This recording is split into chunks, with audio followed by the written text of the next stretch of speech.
Specificity seems to be lacking in this, and it does therefore take on every appearance of being a revenue-raising bill for government. Well, the High Court has ruled the $1.50 fee on cigarettes was voted unconstitutional by the Oklahoma Supreme Court yesterday. This was big breaking news for us. It was an 11th hour attempt to fill $250 million of our state's budget deficit. Lawmakers, organizations, community members sounding off in response over the past 24 hours now, including the Oklahoma State Medical Association.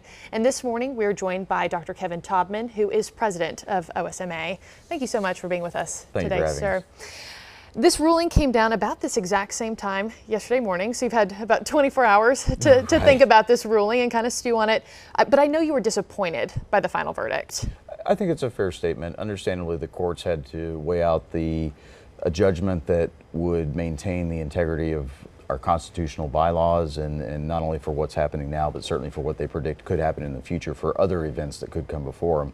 So we certainly were hoping it would come through, but it didn't. And so our role now is to reassess and plan for what we have to do in the weeks to come as the legislature will go back into a special session, and whether it happens there or again waiting for the spring session, we're planning on our next move. So, and just more with your reaction, surely you weren't surprised though, were you? I mean, the smoking fee didn't come, wasn't passed before the final week, nor did it garner supermajority of support. So correct. You were not surprised. Not being an attorney or certainly a constitutional law expert, sure. But most of the people we talked to had supposed that it would go this way. So we weren't overwhelmingly surprised.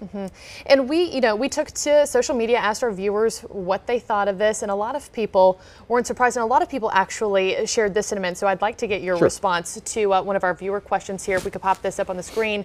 Dan Wheeler wrote in, said, okay, if you want to tax unhealthy items, you better tax fast food stores too. Obesity kills just as many people as cigarettes.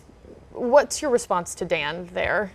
I think the comment is an interesting sort of extrapolation to the thoughts. Obesity is a major epidemic in our country, but the reality is if you look at the major causes of death and disability in our country, the top 4 causes start with heart disease, followed by cancer, lung cancer ranking #1 among men and women in all age groups, then COPD, and then stroke, and that's for ages 60 and over, which account for the majority of health-related issues where our dollars go. Tobacco is the #1 risk factor by a huge mark from anything else that follows next to it. So it does make it the #1 health impact across our entire state, let alone our country. 500,000 people nationally die every year of tobacco-related diseases. In our state, it's thousands of patients, the clear majority over anything else. Then if you look at the public impact down into even the children, secondhand smoke exposure and thereon, it again is one of the leading impacts in that circumstance. Not towards death, obviously, because accidental death is going to rank higher among younger individuals, but again, the long-term effects of those who live a full age and complement, this is still the #1 circumstance. I would agree, obesity is a huge problem. I face that every day as a surgeon who deals with these individuals, but by no means is it by any statistical method parallel with the impact that tobacco makes. Why not also, I understand smoking being a major cause of death and disease here, but why not also tax, like he was saying, fast food restaurants or people who drink soda? Why single out smokers, and why not put tax on a lot of different items? Well, I think there have been other states and cities across our country. For example, we remember the media coverage of New York and one of the former mayors trying to tax, supersized drinks and such. Again, all these things have a very valid point of trying to promote health in these circumstances. The reality is that moderation of some of these other items that we're talking about, if you're in moderation, we haven't clearly shown that a modest intake of soda all by itself is a 100% impact.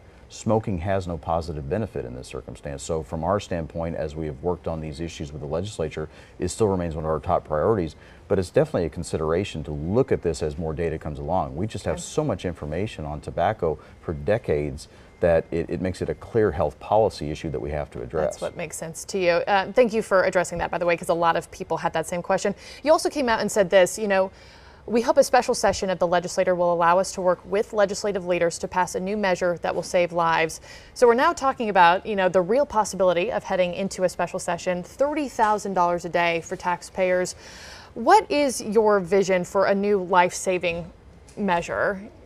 Well, I think what do we you go back. hope to see happen? I think we go back to the same items that we've dealt with. People have to remember, they may not understand the history. The tobacco fee is not a new issue. We have come before the legislature for years on similar issues. If you go back historically, the cost of a pack of cigarettes many years ago wasn't even close to what it is now. And a lot of those fees that have been accrued over the years, some of which has impact from things that myself at our organization and other physicians in previous leadership roles have brought before our various leaderships. So this is not a new issue. So you're going to fight for cigarette fee again? I think in so. Special Absolutely, session. because Okay. we have data that demonstrates that among many methods to attack and raise smoking cessation rates, price point is one of the single most powerful impacts to that. Okay. Dr. Kevin Taubman, thank you so much. We're going to keep you around for one more segment because Sure. I'd love to talk to you about the opioid crisis that is really affecting Oklahoma. So if you just stick around for one more segment, we'd appreciate it. KSU